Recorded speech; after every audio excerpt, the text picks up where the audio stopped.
విపరీతంగా కవితను ట్రోల్ చేస్తూ ఉన్నారు. ఒక పాడ్కాస్ట్ ఇంటర్వ్యూలో పవన్ కళ్యాణ్ ఉద్దేశించి కవిత అభ్యంతరకరంగా మాట్లాడారు అన్నది జనసేన నాయకుల వాదన. పవన్ కళ్యాణ్ సీరియస్ పొలిటీషియన్ కాదు. Unfortunately Pawan Kalyan deputy CM అయ్యారు. ఆయన లెఫ్ట్ నుంచి రైట్కి ఏ రకంగా వచ్చారు, అలాగే చెగువేరు అన్నారు, ఇప్పుడు ఆరెంజ్ కప్పుకుంటూ ఉన్నారు అనేసి కూడా కామెంట్ చేశారు. ఒకసారి వివాదానికి కారణమైన బయట ప్లేస్ చేయండి. Unfortunately, he became the deputy CM, but I don't think he's a serious part. Right sir. Modi చేతే తుఫాన్ అనిపించుకున్నారు పవన్ కళ్యాణ్. కూటమి విజయంలో పవన్ కళ్యాణ్ది చాలా కీలకమైన పాత్ర. మరి ఎందుకు కవిత అంత లైట్ తీసుకున్నారు? అంటే అన్యాపదేశంగా ఏదో కామెంట్ చేశారా, లేకపోతే దీని వెనుక ఏదైనా వ్యూహం ఉందా? అసలు వ్యూహాలు ఏముంటాయని అనుకోను. ఆ మాటకొస్తే కేసీఆర్ కుటుంబానికి పవన్ కళ్యాణ్కి మంచి సంబంధాలు కూడా ఉన్నాయి. పవన్ కళ్యాణ్ కేసీఆర్ని ఎప్పుడు పవన్ కళ్యాణ్ విమర్శించిన ఉదాహరణలు కూడా లేవు. ప్రగతి భవన్కి వచ్చి కేసీఆర్ని కలిసిన సందర్భాలు కూడా ఉన్నాయి. అందువల్ల ఇట్స్ మోర్ ఏ పొలిటికల్ క్రిటిసిజమే. అంటే ఆడ క్లియర్గా అర్థమవుతుంది బీఆర్ఎస్ విమర్శించదలుచుకున్నది, కవిత విమర్శించుకున్నది ఆయన బీజేపీతో కలవడాన్ని. సో అందువల్ల ఇట్స్ ఏ పొలిటికల్ క్రిటిసిజం తప్ప పర్సనల్ లెవెల్లో పంచాయతీ అని లేదా రాజకీయ వ్యూహం అనో నేను అనుకోను. ఇలా జనసేన బీజేపీతో ఉన్నారు, అందులో టీడీపీతో ఉండడం సహజంగా బీఆర్ఎస్కు మొదటి నుంచి కూడా యాంటీ టీడీపీ పొలిటికల్ ప్లాన్కే నడిచింది. తెలంగాణ ఉద్యమ కాలం నుంచి మొదలుకొని హయ్యెస్ట్గా బీఆర్ఎస్ టార్గెట్ చేసింది చంద్రబాబు నాయుడును. మీకు జగన్మోహన్ రెడ్డిని టార్గెట్ చేసింది తక్కువ. కారణం ఏంటంటే 2014 తర్వాత కూడా, అంటే తెలంగాణ వచ్చాక కూడా తెలంగాణలో రాజకీయం చంద్రబాబు నాయుడు ఆపలేదు. ఆపకపోగా 2018లో మహాకూటమిలో భాగంగా కేసీఆర్ను ఓడించడానికి చంద్రబాబు నాయుడు ప్రయత్నం కూడా చేశాడు. అందువల్ల చంద్రబాబు నాయుడును వ్యతిరేకించడం ద్వారా తెలంగాణ సెంటిమెంటును రగిలించవచ్చు అన్నది కూడా బీఆర్ఎస్ మొదటి నుంచి అనుసరిస్తున్న వ్యూహం. అందువల్ల చంద్రబాబు నాయుడుతో ఉండడము, బీజేపీతో ఉండడము అనే దాన్ని వ్యతిరేకించే క్రమంలో పవన్ కళ్యాణ్ పైన కవిత చేసిన రాజకీయ విమర్శ. I don't think it is a personal లెవెల్లోనో లేదా వ్యూహాత్మకమో అని నేను అనుకోను. It is a mere political response. కానీ ఈ పొలిటికల్ రెస్పాన్స్ అయినా కరెక్టా అనేది క్వశ్చన్. సో పొలిటికల్ విమర్శలు చేసే హక్కు రాజకీయ పార్టీలకు ఉంటుంది, రాజకీయ నాయకులకు ఉంటుంది. దానికి మనమే కాదనలేం. ఎందుకంటే Kavitha is a politician, Pawan Kalyan is a politician. ఒక పొలిటీషియన్ పైన మరో పొలిటీషియన్ అభిప్రాయాలు చెప్పకూడదని మనవెవరం అనేది ఖచ్చితంగా. ఇప్పుడు పవన్ కళ్యాణ్ దేశంలో ఉన్న రాజకీయ నాయకులందరి మీద మాట్లాడుతున్నాడు. స్టాలిన్ మీద మాట్లాడుతున్నాడు, మీకు అందరి మీద మాట్లాడుతున్నాడు కదా. తన సంబంధం లేని తమిళనాడు ముఖ్యమంత్రి స్టాలిన్ పైన పవన్ కళ్యాణ్ మాట్లాడినప్పుడు పవన్ కళ్యాణ్ మీద కవితకు మాట్లాడే హక్కు లేదని ఎట్లంటాం మనం? అది కరెక్ట్ కాదు. అందువల్ల ఒక పొలిటీషియన్ మరో పొలిటీషియన్ పైన ఎప్పుడైనా కామెంట్ చేయొచ్చు. అందులో అభ్యంతరకరంగా, అశ్లీలంగా, అసభ్యంగా ఏమీ లేదు కదా కవిత మాట్లాడింది. It's dignified political comment. అయితే అది కరెక్టా అనేది క్వశ్చన్. సో ఎందుకు కరెక్ట్ కాదో నేను ఎందుకు అంటున్నా అంటే, డిగ్నిఫైడ్ అన్న పదం ఎందుకు వాడానంటే భాష, కానీ పొలిటికల్ క్రిటిసిజంలో డెప్త్ ఉందా అనేది క్వశ్చన్. ఇప్పుడు మొదటి ఆరోపణ ఏంటంటే unfortunately became the deputy chief minister. ప్రజాస్వామ్యంలో అన్ఫార్చునేట్లీలు మన వ్యక్తిగత అభిప్రాయం. కొంతమంది ఫార్చునేట్లీ కేసీఆర్ లాస్ట్ ఎలక్షన్స్ అనుకోవచ్చు, unfortunately KCR became the chief minister in 2014 అని ఇంకోరు అనుకోవచ్చు. సో అన్ఫార్చునేట్లీ ఏంటి, is become the deputy chief minister. So అది అన్ఫార్చునేట్లీ అనేది పవన్ కళ్యాణ్ పట్ల ఉండే రాజకీయ దృక్పథాలను బట్టి ఉంటుంది. ఇక రెండవది, is not a serious politician.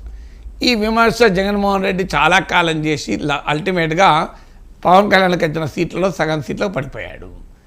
So ఈయన సినిమా తక్కువ, ఇంటర్వ్యూలు ఎక్కువ, ఈయన ప్యాకేజ్ స్టారు, పవర్ స్టార్ కాదు, ఈయన రాజకీయాల్లో సీరియస్ లేదు అనేటువంటి విమర్శలు చాలామంది చేశారు ఇప్పటికీ. కానీ వాటన్నిటినీ డిస్ప్రూవ్ చేస్తూ 100% స్ట్రైక్ రేట్తో 21 సీట్లు తాను గెలుచుకోవడమే కాకుండా 164 సీట్లు కూటమికి రావడంలో జగన్మోహన్ రెడ్డి, కేసీఆర్కు మంచి మిత్రుడైన జగన్మోహన్ రెడ్డిని 11 సీట్లకు పరిమితం చేయడంలో ఒక ప్రత్యేక భూమిక కూడా పోషించాడు. బహుశా అది కూడా కవిత కోపానికి కారణమై ఉండొచ్చు.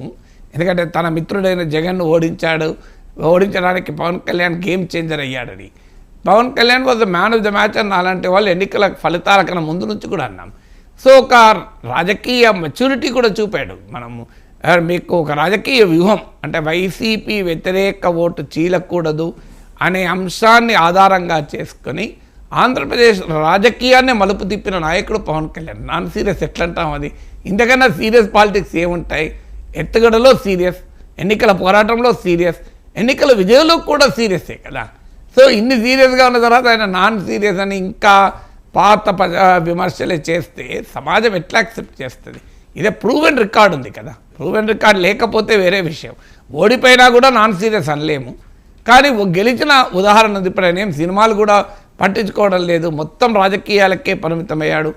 అత్యధికంగా కేసీఆర్ ముఖ్యమంత్రిగా తెలంగాణలో ఎంత పర్యటించాడో లేదో నాకు గుర్తులేదు, కానీ పవన్ కళ్యాణ్ అయితే తక్కువ పర్యటిస్తున్నాడు ఆంధ్రప్రదేశ్లో.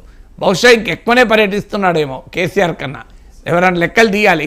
తెలంగాణలో ఒక నెల రోజుల్లో కేసీఆర్ ఎన్ని రోజులు పర్యటించాడు ముఖ్యమంత్రిగా ఉండి, ఉప ముఖ్యమంత్రిగా పవన్ కళ్యాణ్ ఎన్ని రోజులు పర్యటిస్తున్నాడు అనేది లెక్కలు తీస్తే పవన్ కళ్యాణ్ అయితే తక్కువైతే ఉండడం నా నమ్మకం. రీసెంట్గా ఏజెన్సీలో కూడా పర్యటించారు. తన కొడుకు ప్రమాదమైనా కూడా ఆయన ఖచ్చితంగా ఆయన చెల్లించకుండా తన అధికార పర్యటన కంటిన్యూ అయ్యాడు. అందువల్ల Pawan Kalyan non serious politician అని అనేది పొలిటికల్ మెచ్యూరిటీని తెలియజేయదు. ఎందుకంటే అది అంతకన్నా ఆశ్చర్యంగా కలిగించేది ఏమీ ఉండదు. తర్వాత ఆయన లెఫ్ట్ నుంచి రైట్కి వచ్చాడు. ఏం బీఆర్ఎస్ రాలేదా? నాకు ఇప్పటికి గుర్తు 2014-19 మధ్య కాలంలో కవితనే అన్న స్టేట్మెంటు, మోడీ గనక ఆహ్వానిస్తే మోడీ క్యాబినెట్లో మేము చేరటానికి సిద్ధము. మరి అప్పుడు ఆరెంజ్ కాషాయ వస్త్రాలు ధరించినట్టు కాదా? ఇది కవిత స్టేట్మెంట్. ప్లీజ్ మీరు అది నెట్లో దొరకవచ్చు కూడా. మోడీ గనక ఆహ్వానిస్తే, if Modi invites, BRS is ready to join the Modi cabinet. ఇది ఉదాహరణ కాదా? మీరు అక్కడి నుంచి మొదలై అసలు బీజేపీకి వ్యతిరేకంగా అందరినీ కలిపి ఓడిస్తా అనేదాకా వెళ్ళారు కదా. మీరు యూపీఏ ప్రభుత్వమే బాగుందని చెప్పి శాసనసభలో కేసీఆర్ పుస్తకాలను కోట్ చేస్తూ డిఫెండ్ చేసేదాకా వెళ్ళింది కదా. మరి ఇది లెఫ్ట్ నుంచి రైట్ కాదా? మీకు 2009లో ఇంకొకటి ఉదాహరణ చెప్తాను. 2009లో మహాకూటమిలో భాగంగా కేసీఆర్ వామపక్షాలతో స్నేహం చేస్తూ టీడీపీ, వామపక్షాలు, బీఆర్ఎస్ ఆ ఎన్నికల ఫలితాలు కూడా రాకముందే బీజేపీ గెలుస్తుందని ఊహాగానాలు వస్తే పంజాబ్లో అనుకుంటా లూధియానాలో ఇక్కడ జరిగింది, బీజేపీ మీటింగ్ జరుగుతోంది. అక్కడికి వెళ్ళాడు కేసీఆర్. మరి ఎట్లా వెళ్ళాడు? లూధియానాలో అనుకుంటాను వెళ్ళాడు 2009లో. అసలు అప్పటికి ఇంకా రిజల్ట్ కూడా రాలే. నువ్వు బీజేపీలో వ్యతిరేకంగా మహాకూటమిలో భాగంగా పోటీ చేసి వెంటనే వెళ్ళాడు. సో మరి అది లెఫ్ట్ రైట్ కాదా?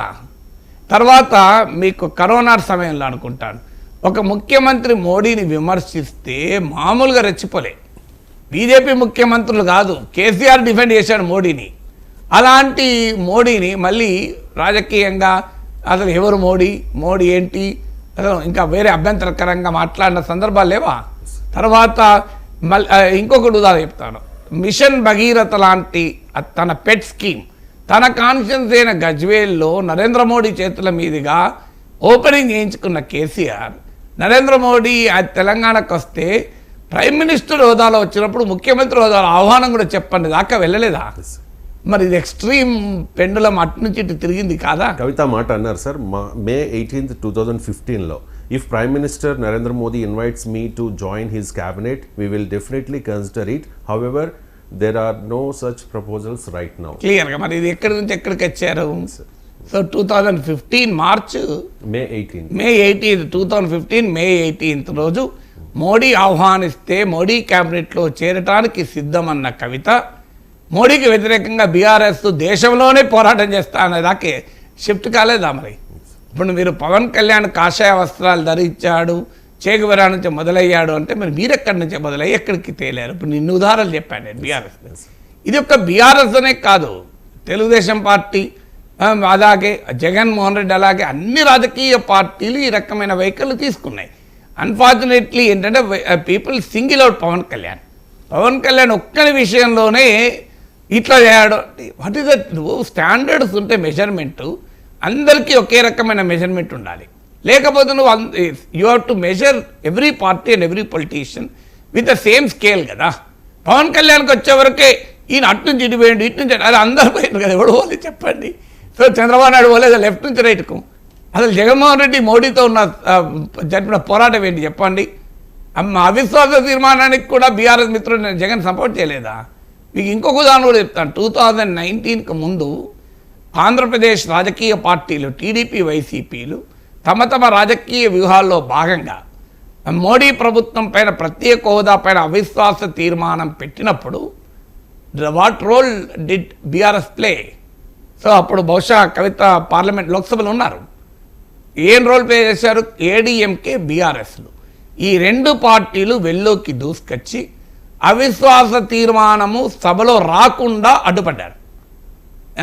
సభలోకి రాకుండా రెండు ఏడీఎంకే అయితే నోన్ బీజేపీ మిత్రపక్షం అంటే సభ ఆర్డర్లో లేనప్పుడు అవిశ్వాస తీర్మానం ప్రవేశపెట్టడానికి అవకాశం ఉండదు. పార్లమెంట్ రూల్స్ ఏంటంటే మొదలు house should be in order, దాన్ని లీవ్ అంటారు, leave to introduce no confidence motion.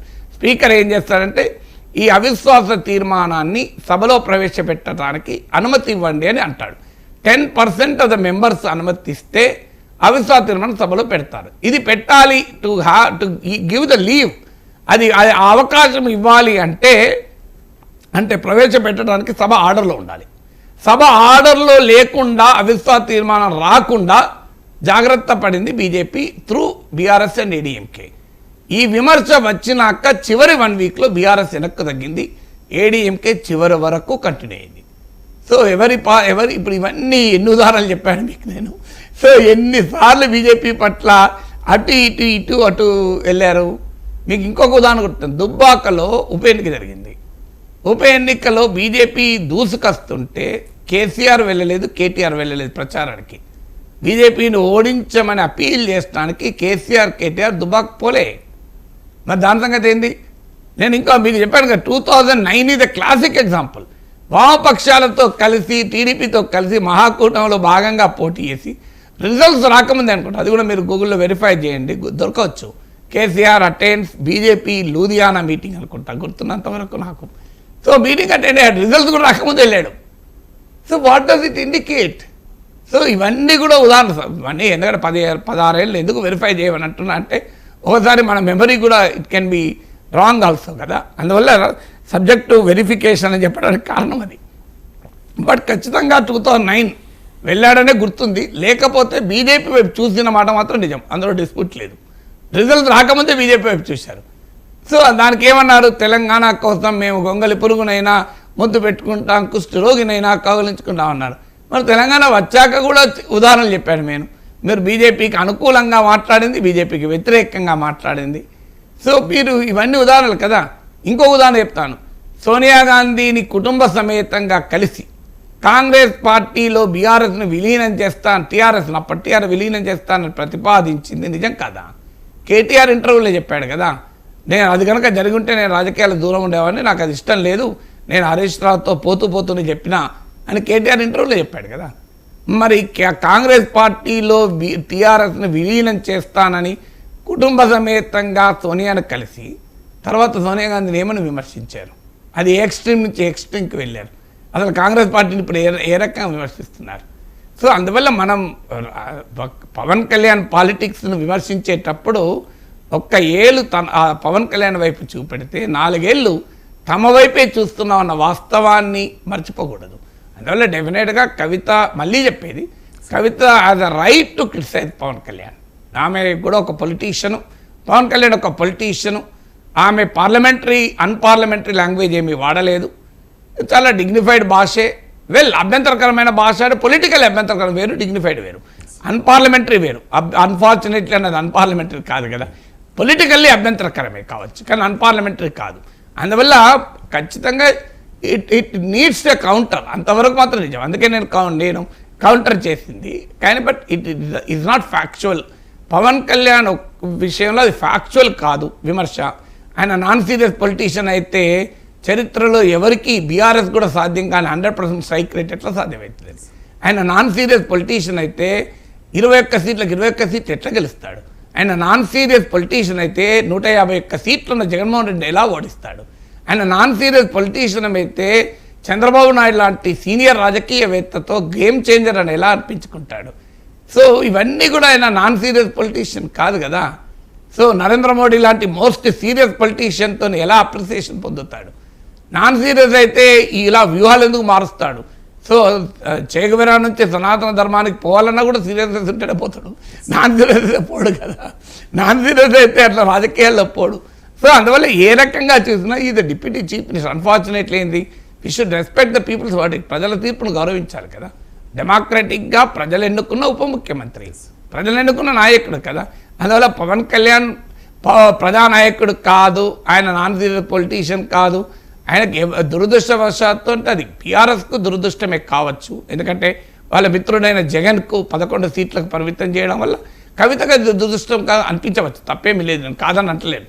కానీ ఆయనను అభిమానించే లక్షలాది మంది వారికి అదృష్టవశాత్తు పవన్ కళ్యాణ్ ఉప ముఖ్యమంత్రి అయ్యారని అనుకుంటున్నారు కదా.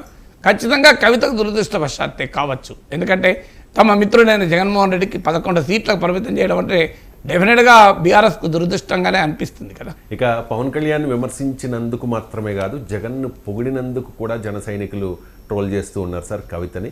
సో జగన్మోహన్ రెడ్డి విషయంలో ఆ పాడ్కాస్ట్లో కవిత ఏమన్నారు sir please? But he's like very, very cool when he's in opposition. The Jagan 2.0 I'm loving. అంటే వైసీపీకి బీఆర్ఎస్కి సంబంధాలు ఉన్నాయనే ఆరోపణ కూడా ఉంది కదా సార్. ఎన్నికలకు ముందు కూడా కేసీఆర్ అండ్ కేటీఆర్ కూడా వాళ్ళు విష్ కాకపోవచ్చు, వాళ్ళు గెస్ అని కూడా వాళ్ళు చెప్పారు. ఖచ్చితంగా నెక్స్ట్ వైసీపీ వస్తుందని చెప్పి సర్వే సంస్థలు చెప్తూ ఉన్నాయి.